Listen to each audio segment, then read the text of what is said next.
Alhamdulillahi Rabbil Alamin. Wassalatu wassalamu ala asyrafil anbiya'i wal mursalin Nabiyyina Muhammadin wa ala alihi wa sahbihi ajma'in. Ashhadu an la ilaha illallah wahdahu la syarikalah wa ashhadu anna Muhammadan abduhu wa rasuluh. Allahumma la ilma lana illa ma 'allamtana innaka antal alimul hakim. Allahumma faqihna fi dinik wa 'allimna ma yanfa'una warzuqna al-ikhlasa fil qawli wal 'amal. Wazidna ilman wa amalan wa fiqhan fid din ya arhamar rahimin.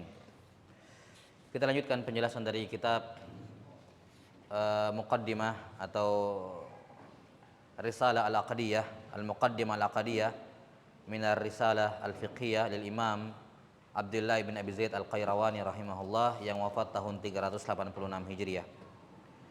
Kata beliau rahimahullahu taala selanjutnya setelah menyebutkan sejumlah nama-nama Allah Subhanahu wa taala, Al-Alimul Khabir, Al-Mudabbirul Qadir, As-Sami'ul Basir, Al-Aliyul Kabir. Ini nama-nama Allah Subhanahu wa taala di mana setiap nama-nama Allah Subhanahu wa taala mengandung sifat di dalamnya. Ya, mengandung sifat di dalamnya. Kemudian beliau berkata selanjutnya, wa annahu fawqa arsyihil majid bidzatihi wa huwa fi kulli makanin bi ilmihi. Dan bahwa Allah Subhanahu wa taala berada di atas arsy-Nya yang mulia, bidzatihi, dengan zatnya. Allah taala berada di atas arsy-Nya yang mulia dengan zatnya. Yani zatnya Allah taala berada di atas arsy. Dan dia berada pada semua tempat, dia berada di mana-mana, yakni ilmihi, ilmunya. Yani ilmu Allah Subhanahu wa taala berada di mana-mana.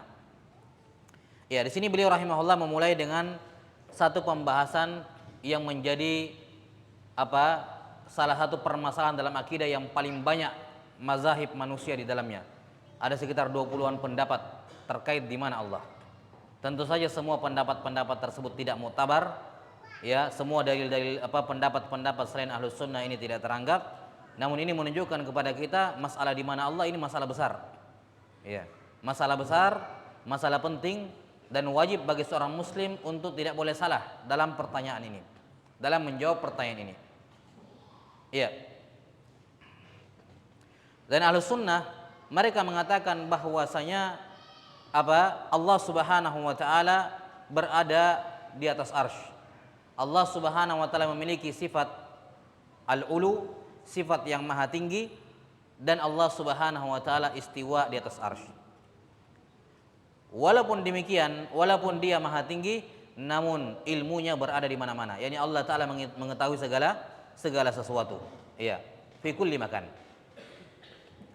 Terkait dengan penetapan Allah maha tinggi, itu hal yang tidak perlu diragukan. Allah Subhanahu wa taala maha tinggi, paling tinggi. Dalilnya seperti yang disebutkan oleh sejumlah ulama sampai 1000 dalil. 1000 dalil dalam Quran, sunnah, ijma' yang menunjukkan bahwa Allah Subhanahu wa taala memiliki sifat al-ulu, bahwa Allah taala memiliki sifat maha tinggi. Ya. Dalam Al-Qur'an ada ratusan ayat. Ada ratusan ayat atau bahkan lebih yang menunjukkan bahwa Allah Subhanahu wa taala maha tinggi. Dalam sunnah juga demikian. Dalam hadis lengkap ada hadis sunnah qauliyah, sabda Nabi sallallahu alaihi wasallam, ada sunnah fi'liyah, perbuatan Nabi SAW mengangkat tangan ke langit, dan ada sunnah takririyah, ketika beliau membebaskan budak perempuan, ketika ditanya di mana Allah, dia menjawab di langit, yakni di atas langit maksudnya. Ya. Beliau setujui merdekakan dia karena dia beriman, sunnah takririyah. Dan ijma' para ulama dikutip oleh para ulama dari berbagai masa. Sepakat para ulama bahwa Allah Ta'ala maha tinggi. Dalil Quran, sunnah, ijma', dari sisi satu persatu dalilnya itu mencapai 1000 dalil. Ya. Maka Allah maha tinggi tidak perlu diragukan, karena kalau tidak maha tinggi berarti di bawah kan begitu, rendah. Karena itulah sifat maha tinggi Allah Subhanahu wa taala itu juga ditetapkan dengan dalil akal. Imam Ahmad rahimahullahu taala menyebutkan salah satu pendalilan akal terhadap Allah maha tinggi. Kata beliau, Allah Subhanahu wa taala itu, Allah Subhanahu wa taala kalau dia tidak berpisah dengan makhluknya, maka dia berbaur dengan makhluk. Itu cuma dua kemungkinan. Allah terpisah dari makhluk atau Allah berbaur dengan makhluk. Jelas ya? Kata beliau kemungkinan yang kedua tidak mungkin. Tidak mungkin Allah berbaur dengan makhluk. Berarti yang benar yang mana? Yang pertama, Allah terpisah dari makhluk. Kemudian kalau Allah terpisah dari makhluk, kemungkinannya cuma tiga. Apakah Allah di atas mereka, Allah di bawah mereka, atau Allah setara dengan mereka? Kan begitu. Cuma tiga kemungkinan. Tidak ada kemungkinan yang keempat. Allah di bawah mereka tidak mungkin, Allah bersama mereka tidak mungkin, maka tinggal tersisa satu, yaitu apa? Allah Subhanahu wa taala berada di atas mereka. Ini dalil logika yang disebutkan oleh Imam Ahmad rahimahullah bahwa Allah taala maha tinggi di atas seluruh makhluk. Iya. Jelas ya? Maka Al-Qur'an, sunnah, ijma, akal. Dalil akal yang sahih menetapkan bahwa Allah Subhanahu wa taala maha tinggi. Allah Subhanahu wa taala maha tinggi. Apalagi dalil his, panca indera. Ya, ada atau dalil fitrah. Dalil apa? Dalil fitrah. Orang kalau berdoa, mau orang agama apapun, kalau dia berdoa kepada, walaupun ya dia bilang ini Tuhan saya, dia berdoa kepada Tuhannya, dia akan merasakan apa? Dia akan mencari Tuhannya ke atas. Hatinya itu akan mengarah ke atas. Ya. Ini dalil fitrah. Ini apa dalil? Dalil fitrah yang menunjukkan bahwa Allah sudah memfitrahkan manusia di dalam hati mereka untuk menetapkan bahwa Allah Subhanahu wa taala berada di atas, yakni di atas langit. Nah, ini sifat ulu, dan pemaparan dalil-dalilnya saya kira makan waktu yang panjang ya. Insyaallah taala bisa didapatkan di tempat-tempat lain, dan saya kira dalil-dalil tentang masalah itu ma'ruf. Ya. Intinya ucapan para ulama ketika mereka mengatakan dalil Quran, sunnah, ijma bahwa Allah maha tinggi, punya 1000 dalil, itu bisa dipertanggungjawabkan. Bukan hiperbolik, sekedar membesar-besarkan padahal tidak sampai 1000. Betul-betul 1000. Ya, bisa dihitung. Taib. Kemudian hal yang berikutnya yang betul diketahui bahwa sifat uluullah itu sifat dzatiyah. Ya. Karena sifat Allah Subhanahu wa taala terbagi menjadi dua. Sifat-sifat Allah taala terbagi menjadi dua. Yang pertama ada sifat dzatiyah dan yang kedua ada sifat fi'liyah. Yang pertama sifat dzatiyah, yang kedua sifat fi'liyah. Sifat dzatiyah artinya sifat yang terus-menerus Allah bersifat dengannya. Tidak ada satupun waktu Allah tidak bersifat dengannya. Ini sifat apa? Sifat dzatiyah. Sementara sifat fi'liyah adalah sifat yang terkait dengan ikhtiar, terkait dengan pilihan Allah, terkait dengan kehendak Allah. Di mana sifat fi'liyah ini Allah hanya bersifat dengannya kalau dia mau. Tidak setiap saat Allah bersifat dengannya. Tidak setiap saat Allah bersifat dengannya. Ini namanya sifat fi'liyah. Terkait dengan iradah, kehendak Allah Ta'ala. Allah hanya bersifat dengannya kalau Allah mau. Kalau tidak, Allah tidak bersifat dengannya. Sementara sifat dzatiyah, sifat yang terus-menerus Allah bersifat dengannya.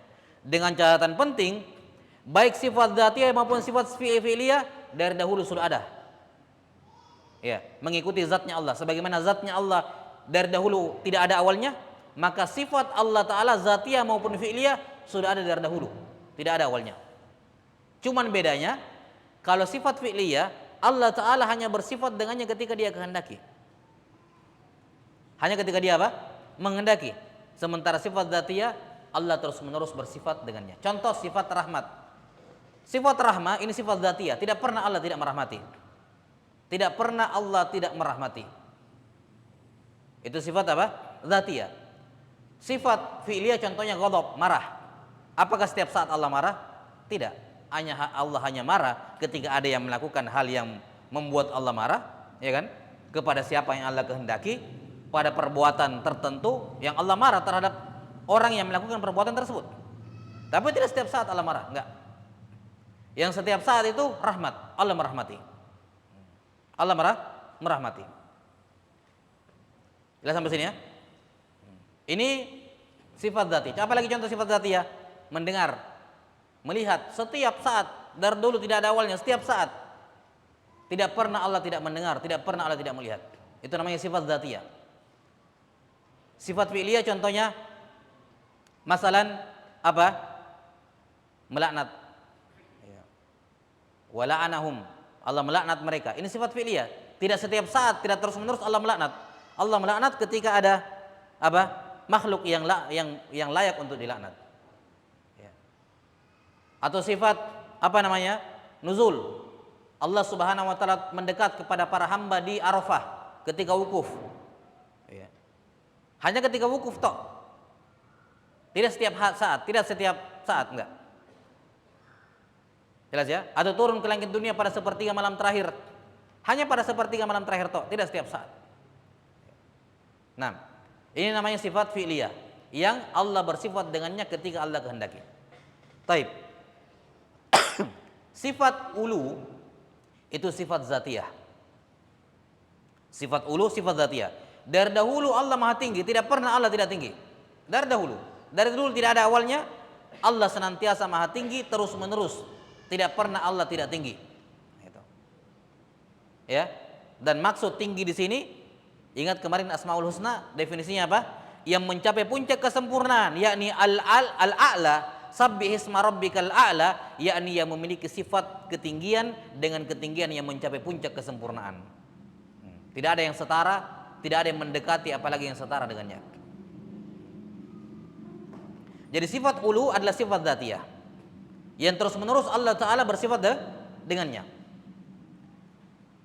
Adapun sifat istiwa di atas arsy itu sifat fi'liyah. Adapun sifat istiwa berada di atas arsy itu sifat fi'liyah. Tidak setiap saat.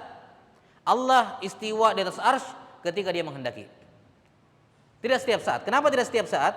Karena Al-Quran menyatakan bahwa Allah Ta'ala istiwa di atas arsy nanti setelah menciptakan langit dan bumi. Adapun sebelum menciptakan langit dan bumi, Allah tidak istiwa di atas arsy. Iya. Allah tidak istiwa di atas arsy. Dalam Al-Quran Allah Subhanahu wa taala menyebutkan, "Huwallazi khalaqas samawati wal arda fi sittati ayyamin tsumma stawa 'alal arsy." Dialah Allah Ta'ala yang menciptakan langit dan bumi dalam 6 hari. Summa, kemudian. Kata summa dalam bahasa Arab yufidut tartib wa ta'qib. Ya. Menunjukkan urutan dan ada jeda. Summa. Jadi Allah Ta'ala menciptakan langit dan bumi dalam 6 hari, kemudian Allah istiwa di atas arsy. Jelas ya? Ini menunjukkan urutan bahwa istiwa di atas arsy nanti terjadi setelah apa? Setelah Allah menciptakan langit dan bumi. Sebelum Allah menciptakan langit dan bumi, apakah Allah istiwa di atas arsy? Jawabannya tidak. Karena seandainya Allah istiwa di atas arsy sebelum menciptakan langit dan bumi, apa gunanya kata summa di situ? Tidak ada gunanya kata summa. Kata summa itu menunjukkan sebelumnya tidak, setelahnya iya. Jelas ya? Jadi sebelum Allah Ta'ala menciptakan langit dan bumi, Allah tidak istiwa di atas arsy. Paham sampai sini? Kemudian kita katakan ini dalil menunjukkan bahwasanya istiwa di atas arsy sifat fi'liyah. Kenapa sifat fi'liyah? Karena tidak terus-menerus Allah istiwa. Dulu Allah tidak istiwa sebelum menciptakan langit dan bumi. Nanti setelah menciptakan langit dan bumi, Allah istiwa di atas arsy seterusnya. Tidak pernah lagi Allah tidak istiwa. Ya, tapi dulu sebelum menciptakan langit dan bumi, Allah tidak istiwa, menunjukkan ini sifat fi'liyah, bukan sifat yang terus ada pada diri Allah Ta'ala. Nah, sekarang kalau ada yang bertanya, kalau sebelum menciptakan langit dan bumi Allah tidak istiwa, apakah Allah tidak tinggi?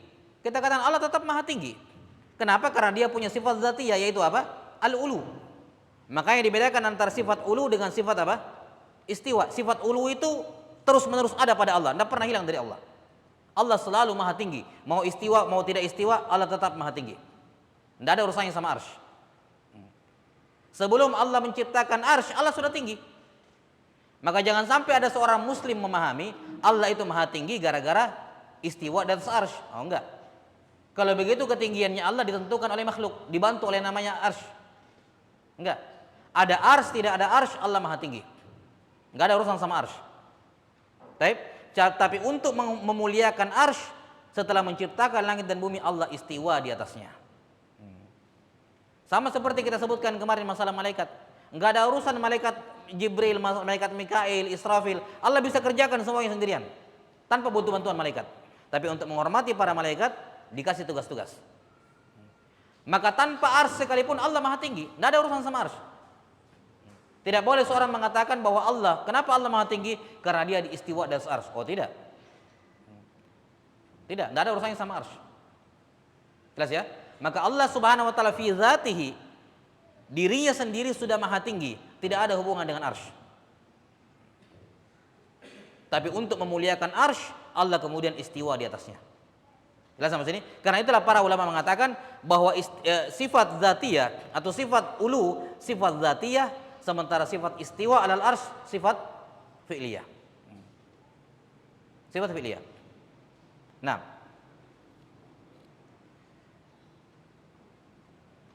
kemudian kata beliau rahimahullahu taala, jelas ya? Jadi sekali lagi butuh digarisbawahi bahwa Allah Maha Tinggi bukan gara-gara istiwa di atas arsy. Karena arsy itu makhluk, belakangan dicipta. Ya, arsy itu makhluk, dicipta juga oleh Allah. Kalau begitu sebelum arsy dicipta, masa Allah tidak Maha Tinggi? Kan begitu. Ya. Allah Ta'ala tetap Maha Tinggi walaupun tidak ada arsy. Tapi untuk memuliakan arsy, Allah kemudian istiwa di atasnya setelah menciptakan langit dan bumi, tidak sebelumnya.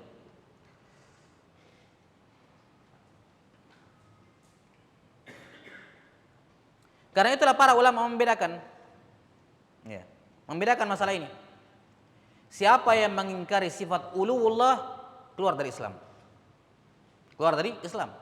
Karena ulu ini dalilnya Quran, sunnah, ijma, ya, akal, his, panca indera, fitrah. Sementara siapa yang mengingkari sifat istiwa tidak keluar dari Islam. Dibedakan. Dikategorikan keluar dari ahlus sunnah, ya menganut bid'ah, iya, tapi tidak keluar dari ahlus sunnah. Karena itulah tidak ada ulama yang mengkafirkan Mu'tazilah yang mengingkari sifat istiwa. Tapi siapa saya yang mengingkari sifat uluwullah, ini keluar dari Islam. Masa dia mata Allah Maha rendah? Tidak Maha Tinggi, kan begitu. Baik, wallahu taala alam bissawab. Kemudian kata beliau bahwa Allah Taala berada di atas arsy-Nya yang mulia, arsy-Nya Al-Majid bidzatihi. Ini kalimat zat sebenarnya bukan lafaz Quran. Tidak ada satupun dalam Quran maupun hadis mensifati Allah itu punya sifat yang namanya zat. Enggak. Pengucapan atau penggunaan kata zat itu digunakan oleh mutakallimin, ahli kalam. Tidak dikenal di kalangan ulama terdahulu. Ya. Ini bukan lafaz-lafaz Qur'ani. Namun para ulama as-salaf, sebagian di antara mereka dalam tanda kutip terpaksa menggunakan kata zat, terpaksa min babil ikhbar, sekedar bentuk pengabaran. Ya. Sama kalau kita bilang karang Allah.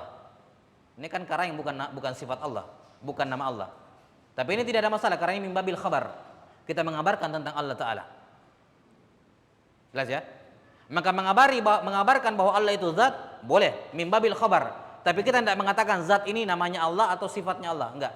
Itu bukan nama, bukan sifat. Dia hanya min babil khabar. Kenapa mereka menggunakan kata bidzatihi? Karena sebagian orang mengatakan bahwasanya Allah Subhanahu wa taala Maha Tinggi, ya. Allah Ta'ala Maha Tinggi, bukan zat, bukan dirinya yang tinggi, tapi apa? Sifat-sifatnya yang maha tinggi. Adapun dianya ada di mana-mana. Nah, ini paham apa? Paham hululiyah. Paham yang mengatakan Allah di mana-mana, dan ini merupakan paham yang merupakan kekafiran. Jadi ada sebagian mengatakan betul, saya percaya Allah Maha Tinggi, tapi bukan dirinya yang maha tinggi, sifat-sifatnya doang. Iya, kemuliaannya. Maka para ulama menggunakan kata bidzatihi dalam tanda kutip meminjam istilah mereka supaya mereka paham bahwa apa? Allah Ta'ala istiwa, dirinya Allah yang istiwa, bukan ilmunya. Ilmunya Allah, bukan apa namanya, sifat-sifatnya Allah, enggak. Dirinya memang Allah yang istiwa. Wa huwa fi kulli makanin bi ilmihi. Tapi dia juga berada di semua tempat, berada di mana-mana, yakni ilmunya, bukan zatnya, karena zatnya di atas, maha tinggi. Yang ada di mana-mana itu adalah apa ya? Ilmunya. Hal ini berdasarkan firman Allah Subhanahu wa taala dalam surah Al-Hadid ayat 4. Huwallazi khalaqas samawati wal arda fi sittati ayyamin tsumma istawa 'alal arsy ya'lamu ma yaliju fil ardi wa ma yakhruju minha wa ma yanzilu minas sama'i wa ma ya'ruju fiha wa huwa ma'akum aina ma kuntum wallahu bima ta'maluna basir. Dia bersama kalian dimanapun kalian berada. Apa yang dimaksud dia bersama kalian dimanapun kalian berada? Dijelaskan pada ayat sebelumnya. Dia mengetahui apa yang masuk ke dalam bumi, apa yang keluar dari bumi, dia mengetahui apa yang turun dari langit, apa yang naik ke langit. Kemudian Allah mengatakan dia bersama mereka dimanapun mereka berada. Maka maksud bersama mereka adalah apa? Ilmunya. Ya'lamu, Allah mengetahui. Ya. Allah juga berfirman kepada Nabi Musa dan Harun ketika mereka berdua takut ketika diancam oleh Fir'aun. Allah dalam surah Thaha, Allah Ta'ala berfirman, la takhafa innani ma'akuma. Kalian berdua jangan takut, saya bersama kalian. Apa maksudnya saya bersama kalian? Allah turun di dekatnya Nabi Musa, di sampingnya? Tidak. Allah lanjutkan ayatnya, innani ma'akuma asma'u wa ara. Maksudnya saya mendengar dan saya melihat. Itu makna ma'ah, bersama, mendengar dan melihat. Jadi tidak ada kontradiksi antara Allah Maha Tinggi dan Allah bersama dengan makhluk. Tidak usah kita berbicara masalah syariat, itu jelas.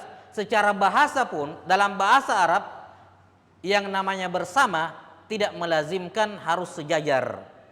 Lihat sampai sini, tidak melazimkan harus sejajar, apalagi menyatu, tidak. Dalam bahasa Arab, kalau saya ambil buku misalnya, ini kitab, ya, kemudian saya taruh di kepala saya katakan begini, ya, saya bilang Alkitabu ma'i, ya, kitab ini bersama saya, tapi di mana dia? Di atas saya, bukan di samping saya, apalagi dalam badan saya. Secara bahasa Arab syah. Semua orang yang paham bahasa Arab tahu itu ungkapan yang benar. Jelas ya? Buku itu bersama saya padahal di atas kepala saya. Maka dalam bahasa Arab syah, untuk mensifati sesuatu di atas kita, kita gunakan bahasa bersama. Kenapa? Di atas tapi dia dekat. Nah, gitu. Jelas sampai sini? Dan orang Arab juga mengatakan sirtu wan nail, ya, atau sirna wal qamara ma'ana. Kita berjalan dan bulan senantiasa bersama kita. Ya, bulan senantiasa bersama kita. Ini ucapan yang benar. Padahal bulan di atas, tapi kenapa dikatakan bulan bersama kita? Cahayanya yang sampai kepada kita, makanya dikatakan bersama kita. Jelas sampai sini? Maka kalau makhluk saja ada yang seperti itu, dia di atas kita tapi sekaligus bersama kita, apa susahnya bagi Allah Ta'ala? Ya. Walillahil mathalul a'la. Allah Ta'ala Maha Tinggi, ya, di atas arsy, di atas seluruh langit. Namun apa? Dia bersama kita, yakni ilmunya, pendengarannya, penglihatannya, semua dia tahu tentang kita. Makanya sudah berlalu hadis antal awwal, dalam ayat antal awwal wal akhir wal zahir wal batin. Apa maknanya al batin? Laisa dunaka syai', tidak ada sesuatu pun di bawahmu ya Allah. Apa maksudnya tidak ada sesuatu pun di bawahmu? Ya, tidak ada tempat yang paling rendah sekalipun yang kamu tidak tahu. Ya. Serendah-rendahnya tempat, ilmumu ada di situ. Kamu tahu semuanya. Itu mana al-batin. Iya. Sudah ya? Jadi ini as-sami, sifat istiwa, sifat ulu sama sekali tidak bertentangan dengan sifat ma'iyah, bersama. Ya, tidak perlu kita bahas masalah syariat. Masalah bahasa saja tidak bertentangan, apalagi dalam masalah apa? Syariat, lebih tidak bertentangan lagi. Jelas ya? Wallahu ta'ala alam bissawab. Kemudian kata beliau rahimahullahu ta'ala, khalaqal insana wa ya'lamu ma tuwaswisu bihi nafsuh wa huwa aqrabu ilaihi min hablil warid. Ini kutipan iktibas namanya. Iktibas itu mengambil potongan ayat kemudian menjadikan dalam ucapan dia. Iktibas dari ayat dalam surah Qaf, ya. Allah menciptakan manusia dan dia mengetahui was-was dalam dirinya, bisikan-bisikan dalam dirinya. Dan dia, Allah, lebih dekat, ya, lebih dekat kepada manusia dibandingkan urat nadinya. Min hablil warid. Allah lebih dekat kepada manusia dibandingkan urat nadinya. Baik. Di sini penulis rahimahullahu taala mengikuti penafsiran sebagian ulama. Karena mengenai wa nahnu aqrabu ilaihi min hablil warid dalam surah Qaf itu. Kata Allah, kami lebih dekat kepadanya dibandingkan urat nadinya. Siapa kami di sini? Siapa yang paling dekat dengan hamba dibandingkan urat nadinya? Ada dua penafsiran di kalangan para ulama, ya. Sebagian menafsirkan nahnu, kami di situ yakni Allah. Kami, kata Allah, lebih dekat kepadanya dibandingkan urat nadinya. Penafsiran yang kedua, kami di situ adalah para malaikat maut, atau para malaikat yang mencatat apa? Mencatat amalan, raqib dan atid. Raqib dan atid. Ya. Karena disebutkan dalam lanjutan ayatnya apa? Idz yatalaqqal mutalaqqiyani 'anil yamini wa 'anil shimali qa'id, tentang malaikat raqib dan atid, mencatat amalan baik dan buruk. Berarti yang dimaksud dengan kami lebih dekat adalah malaikat Allah Ta'ala. Tapi kenapa Allah mengatakan kami, padahal yang dimaksud adalah malaikat? Karena Allah yang mengutus. Dan yang mengutus bisa dinisbatkan padanya perbuatan dari orang yang, dari makhluk yang dia, yang diutus. Nah, di sini penulis rahimahullah mengikuti penafsiran yang pertama. Ini penafsiran juga diamini oleh sebagian ulama salaf, ya, bahwa yang dimaksud dengan nahnu di sini adalah Allah. Ini Allah lebih dekat dibandingkan urat nadinya, yakni sama penafsirnya tadi, Allah mendengar semuanya. Istri saya di samping saya, pas di samping saya, terus saya bergumam dikit kecil suara, saya tidak dengar, Allah dengar, ya kan? Maka Allah lebih dekat kepada saya dibandingkan istri saya. Demikian pula urat nadi sama. Allah Ta'ala lebih dekat dengan urat nadimu karena apa? Jangankan yang kamu ucapkan, yang kamu baru bisik-bisikkan dalam dirimu saja Allah tahu. Bagaimana tidak dekat itu? Ya kan? Bagaimana tidak dekat? Maka yang dimaksud di sini kami dekat, yakni ilmu kami dekat dengan kamu, pendengaran kami, pengetahuan kami terhadap kamu lebih dekat dibandingkan urat nadimu. Bukan zatnya dirinya Allah dekat dengan manusia, bukan. Karena Allah maha tinggi zatnya. Tidak mungkin makhluk, tidak mungkin zat yang sempurna, yang maha sempurna bercampur dengan makhluk yang kurang. Itu bentuk kekurang ajaran kepada Allah Subhanahu wa ta'ala. Sementara penafsiran yang kedua yang mengatakan ayat ini bukan berbicara tentang Allah, tapi yang dimaksud dekat di sini adalah siapa? Malaikat. Ini penafsiran yang dipilih oleh Ibnu Taimiyah rahimahullahu taala. Ya, ala kulli hal dua-duanya penafsiran warid dari ulama salaf.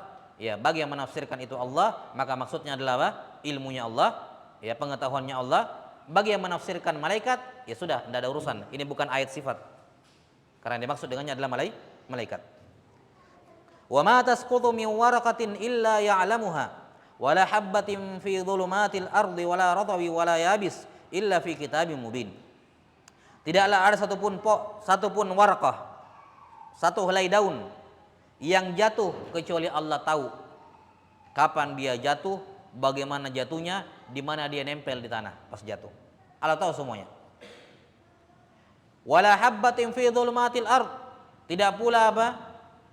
Biji-bijian yang ditanam di dalam kegelapan bumi, Allah tahu semuanya tentang biji tersebut. Dari mana asalnya, ya, akan tumbuh berapa lama, akan Allah tahu seluruhnya. Wala ratabi wala yabis, tidak ada makhluk yang basah, makhluk yang kering, kecuali semua dalam kitab yang nyata, yakni Lauhul Mahfuz, tertulis semuanya, semua takdirnya. Menunjukkan bahwa yang tertulis di Lauhul Mahfuz, wallahu a'lam bishawab, bukan hanya takdir manusia, bukan hanya takdir jin, tapi semua yang akan terjadi sampai hari kiamat. Berdasarkan hadis riwayat Abu Daud itu, ketika Allah menciptakan qalam pertama kali, disuruh menulis. Kata qalam, madza aktub? Apa yang saya mau tulis ya Allah? Uktub ma huwa kainun ila qiyamis saah. Tuliskan semua yang akan terjadi mulai sekarang sampai hari kiamat, termasuk jatuhnya daun. Maka yang tertulis di Lauhul Mahfuz bukan sekedar takdir jin dan manusia, tapi juga takdirnya daun-daun ini. Mulai dari biji-biji, tumbuh, batang, ranting, pohon, gugur. Semua ada akhirnya. Ada awalnya, ada akhirnya, semua tertulis di Lauhul Mahfuz. Tidak ada daun yang jatuh kecuali itu sudah tertulis di Lauhul Mahfuz. Tidak ada pasir di pinggir pantai yang bergeser dari tempatnya gara-gara ombak, kecuali tertulis dalam Lauhul Mahfuz. Semuanya. Ya. Alal arsy istawa wa alal mulki ihtawa. Allah Ta'ala istiwa di atas arsy, dan Allah Ta'ala berkuasa atas semua al-mulk, kekuasaan. Baik. Terkait dengan firman Allah Subhanahu wa taala bahwa Allah Ta'ala istiwa di atas arsy, ini disebutkan dalam 7 tempat dalam Al-Qur'an. Di antara dalam surah Thaha, Ar-Rahmanu 'alal arsy istawa, dalam Thaha ayat 5. Allah Ar-Rahman istiwa di atas arsy. Dan pada 6 tempat dalam Quran disebutkan tsummastawa 'alal arsy. Kemudian Allah istiwa di atas arsy. Jadi ada 7 tempat dalam Al-Quran yang semuanya menyebutkan bahwa Allah istiwa di atas arsy. Apa makna istiwa? Istiwa dalam bahasa Arab ada 4 maknanya. Dan ini berdasarkan ijma, kesepakatan ahlul lughah, kesepakatan para pakar bahasa Arab. Seperti yang disebutkan oleh Ibnu Taimiyah rahimahullah. Makna yang pertama dari istiwa adalah bermakna al-ulu. Bermakna al-ulu. Tinggi, ulu. Makna yang kedua bermakna apa? Irtifa. Irtifa juga sama, di atas. Tinggi di atas.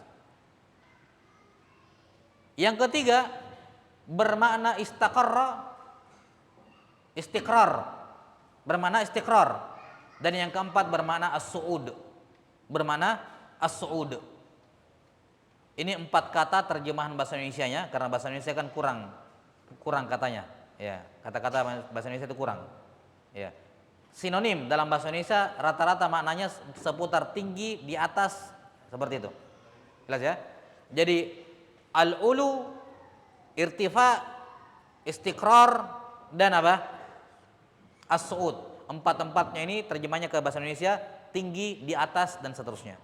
Jadi ketika dikatakan Allah istiwa di atas arsy, maka maksudnya Allah tinggi di atas arsy. Itu maknanya. Enggak ada penafsiran lain. Siapa yang menafsirkan dengan selain itu, maka dia menyelisihi ijma para ulama bahasa. Bukan bermakna istaula, menguasai, enggak.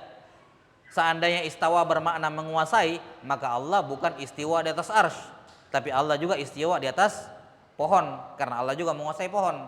Ya. Allah juga istiwa di atas apa misalnya bumi pertama, karena Allah juga menguasai bumi pertama. Seandainya istiwa maknanya menguasai. Tapi ketika semua ayat-ayat dan hadis yang menyebutkan tentang istiwa selalu dikaitkan dengan arsy, itu menunjukkan ini bukan menguasai.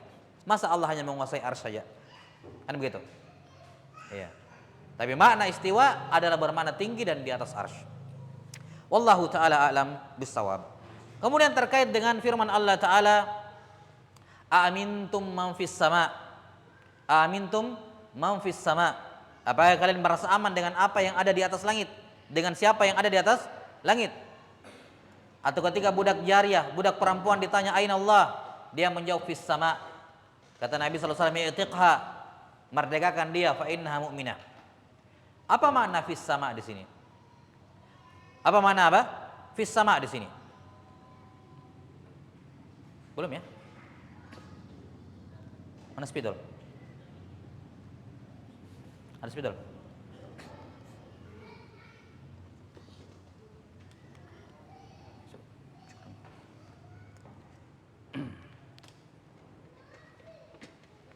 Iya. Jadi kalimat fis sama, aduh.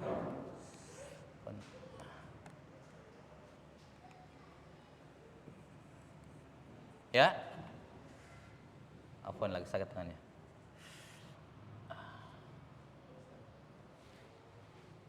Oh ya, syukur.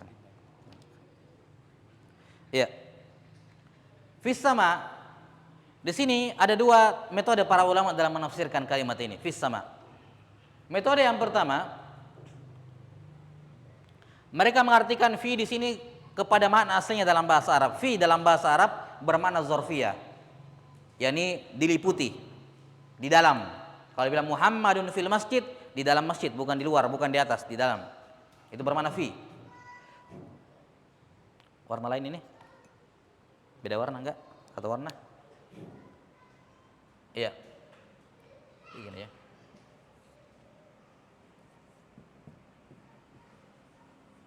Nah. Jadi penafsiran yang pertama, fis sama, fi di sini tetap sebagaimana aslinya, bermakna di dalam, sementara as-sama diartikan secara bahasa.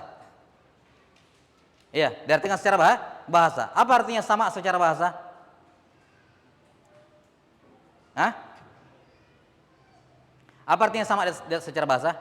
Sama secara bahasa ulu, di atas. Semua yang ada di atas kita itu namanya sama. Makanya ini dibilang langit-langit ya. Nah, langit-langit. Ya, syukran. Jadi makna yang pertama, fis sama artinya fil ulu. Allah berada pada ketinggian. Jadi fi-nya diartikan di dalam, tapi samanya diartikan ke makna bahasa, yaitu apa? Al-ulu. Sehingga makna amintum man fis sama artinya amintum man fil ulu. Apakah kalian merasa aman dengan siapa yang ada pada ketinggian? Yani siapa yang ada pada yang paling tinggi maksudnya? Yaitu Allah Ta'ala. Penafsiran yang kedua, fi dimaknakan ala. Di antara makna fi dalam bahasa Arab bermakna di atas. Misalnya Allah mengatakan siru fil ard, berjalanlah fil ard. Tidak mungkin dikatakan berjalanlah di dalam bumi, karena orang tidak mungkin berjalan dalam bumi. Jadi maksud siru fil ard, siru alal ard, berjalanlah di atas bumi. Jadi fi ini yang dirubah menjadi ala, ini ditafsirkan ala, sementara as-sama tetap. Ya. Jadi fis sama artinya alas sama, di atas langit. Baik, alas sama. Pertanyaannya, langit mana yang dimaksud di sini? Langit pertama kah? Langit pertama? Bukan langit pertama, karena langit pertama ada di atasnya langit kedua.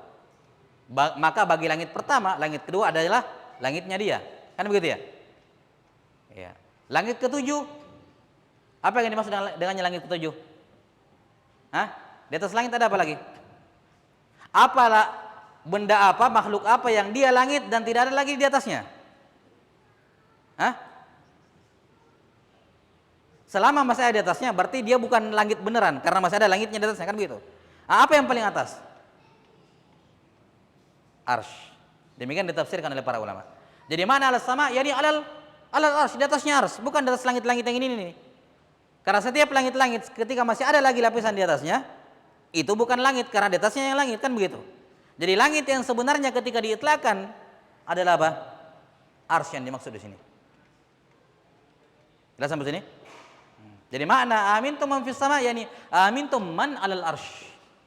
Karena ars itulah langit yang sebenarnya. Karena di atas ars tidak ada lagi apa-apa. Ars itu adalah atap alam semesta.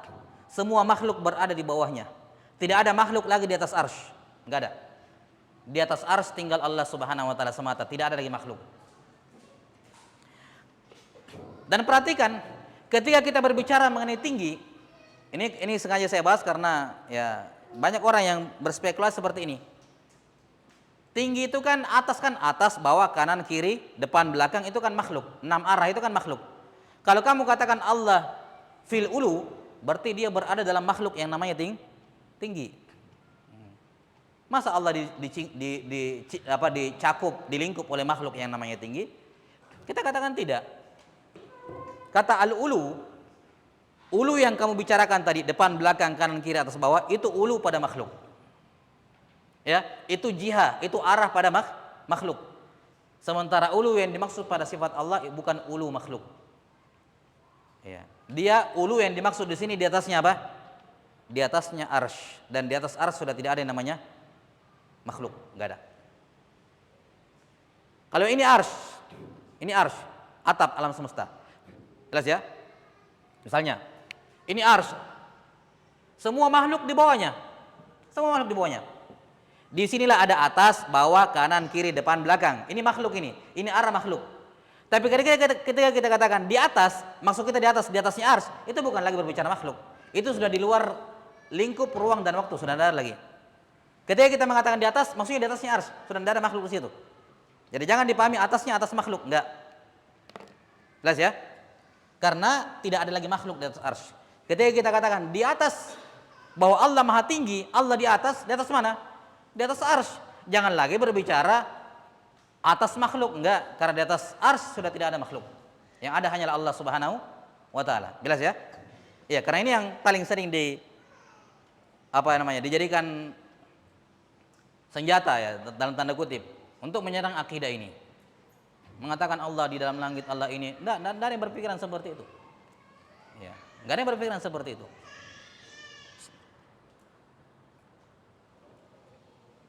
Ya, sudah belum? Sudah. Azan, betul. Saya kita lanjutkan pada Isya. Sallallahu ala nabiyina Muhammadin wa ala alihi wa sahbihi wasallam.